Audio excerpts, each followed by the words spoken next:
go, Miaxikanka. Let's see. Let's start off with c4 here. Haven't played that for a while. Miaxikanka. Yep, no idea what that is. Okay, so this e6 move probably indicates that white wants to play d5. So I bring the knight out first to keep some pressure on the d5 square. And the bishop goes to g2.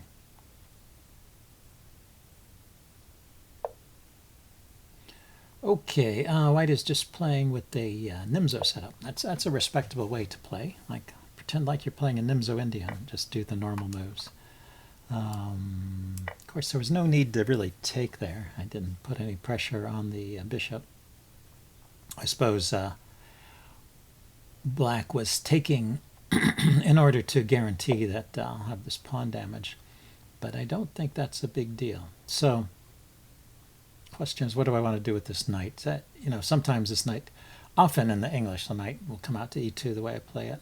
I mean, so I could go e3 and d4. But I could just put the knight directly on f3 too.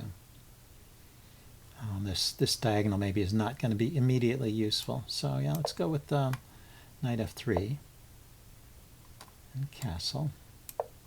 Then I can play d4 here and open up a line for this bishop. Okay, let's get rid of my doubled pawn and play with d4. Although now I'm thinking d4 will make it difficult for me to play e4. I play d3, and then I could think of playing e4 later, which might be an interesting way to play this. Let's try this. First of all, d3 does open up a line for my bishop, so I'm getting that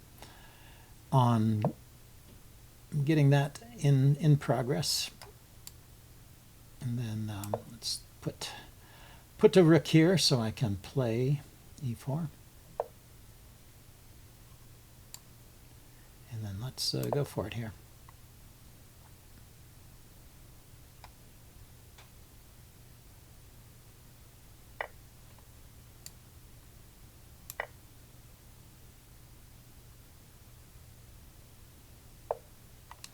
Yes, he can attack that. I can defend it, however. And that also unpins the knight, so the knight will be able to hop out to d4 here, and the bishop will be defending that e-pawn as well. So maybe this wasn't so great with my my isolated pawns over here. But it looks like I have open lines for my pieces. I do have the bishop pair. You can check this out with the chess engine later, see if black wants to get up yet another bishop.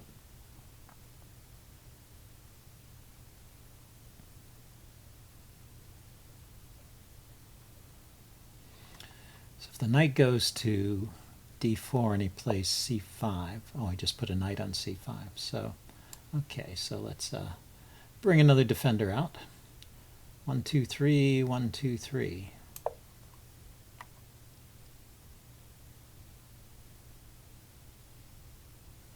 Yeah, so black is playing with a single idea, it looks like. Now I can play f3 to defend it if he keeps piling up. And I can't find something better. But I think the pin, like for example, if he played queen e7, I could pin the knight. Maybe the pin on the knight is good anyway. Threatens e5.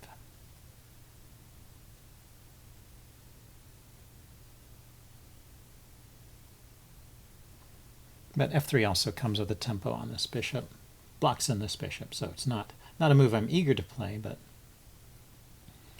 not unthinkable either. Can later push those pawns forward and liberate the bishop, or move it to another diagonal. Okay, black is thinking.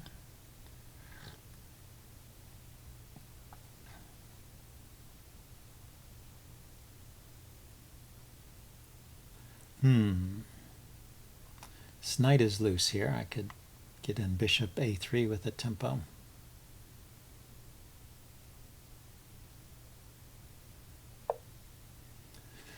Just developed his rook. Maybe he's going to lift that rook. Okay, let's play the pin.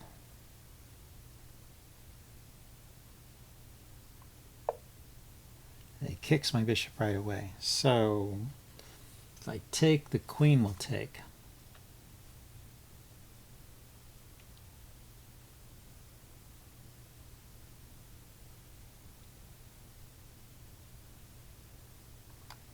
Then I could kick his bishop, and he can't go to f3 because my knight is still covering that square. So his bishop will drop back somewhere.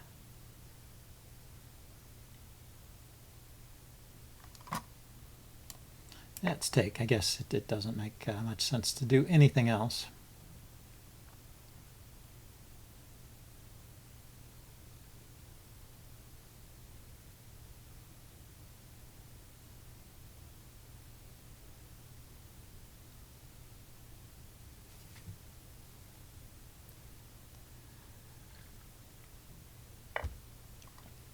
Then, like I said, let's kick the bishop.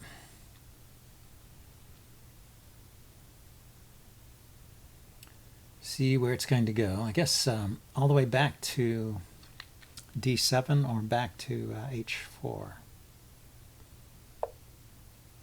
h5. h5 might not have been a bad square. Maybe not so bad. Okay.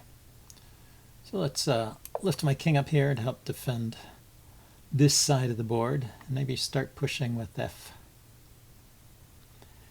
defend the h-pawn, and then push with f4 and e5.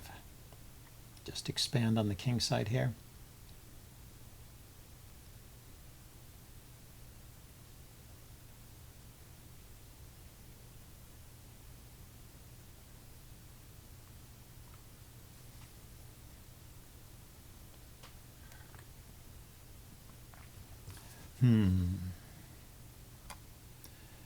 Knight to b3, harassing the knight, maybe is an idea. Rook to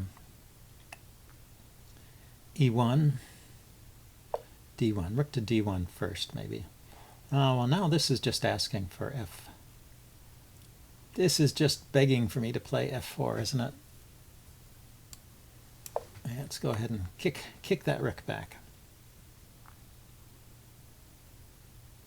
If he goes to h5, then I have bishop to f3, kicking it again, so he just has to go back.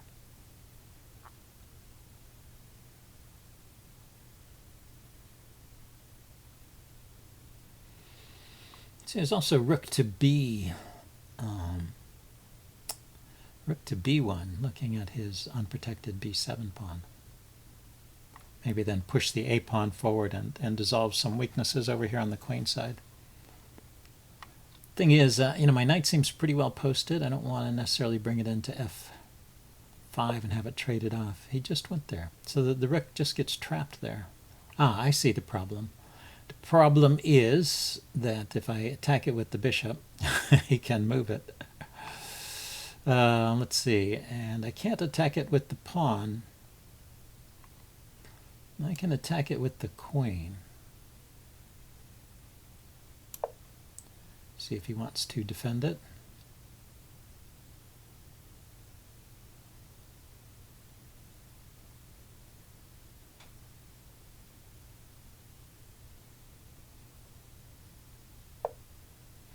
Yeah, he brought his queen over to defend.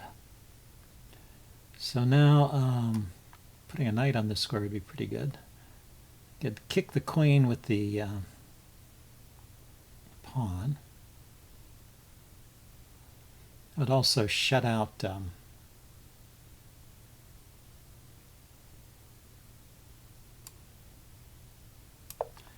this bishop.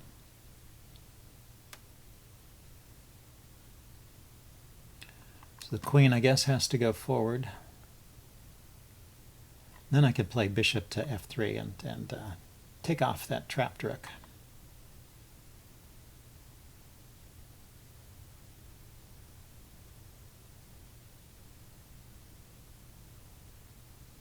He might consider sacrificing the bishop here, but it doesn't look good to me because the knight is protecting that square, so it's only one pawn. Bishop takes. Could even take back with the pawn protected by the knight, and then he'd have to give up more material if he really wants to get rid of that pawn. So I think black is in trouble here.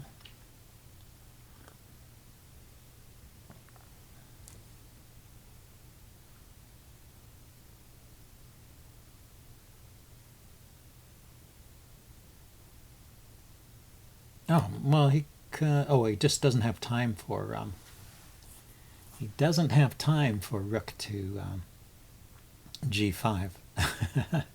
That is the one square. When I moved this pawn forward, it freed up g5. Okay, so he did decide to sacrifice. Like I said, I don't think this helps all that much.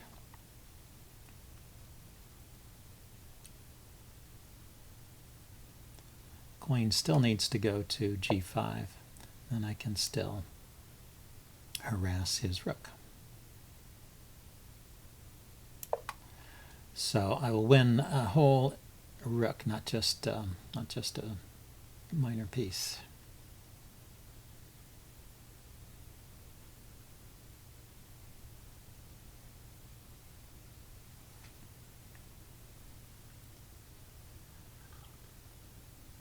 In fact, he can't even get the bishop, can he? Well, he could play g6.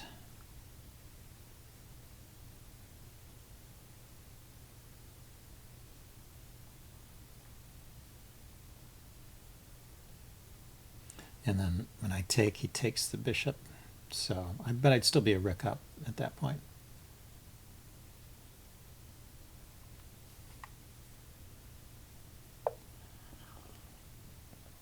Okay, so he's getting tricky here. But that's just another sacrifice.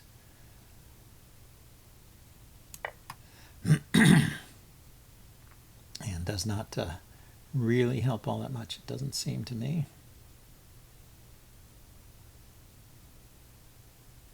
The knight and the queen were coordinating on the g3 square, so I did have to be a little bit wary of that. Okay, so let's unpin the bishop so that I can move my bishop back to f3 and threaten threaten that poor rook again. It's the theme of this game, I guess, the misplaced rook. He had to go back when I played f5. Yeah, he had to go back. So, he's found a way to save the rook. Let's trade a pair of rooks. So I'm threatening to take here. He saved his rook. I'm threatening to take here, as I was saying. Okay, he resigned. Anyway, interesting game. I guess I will upload this and we can check it out with the chess engine. See you guys later. Bye.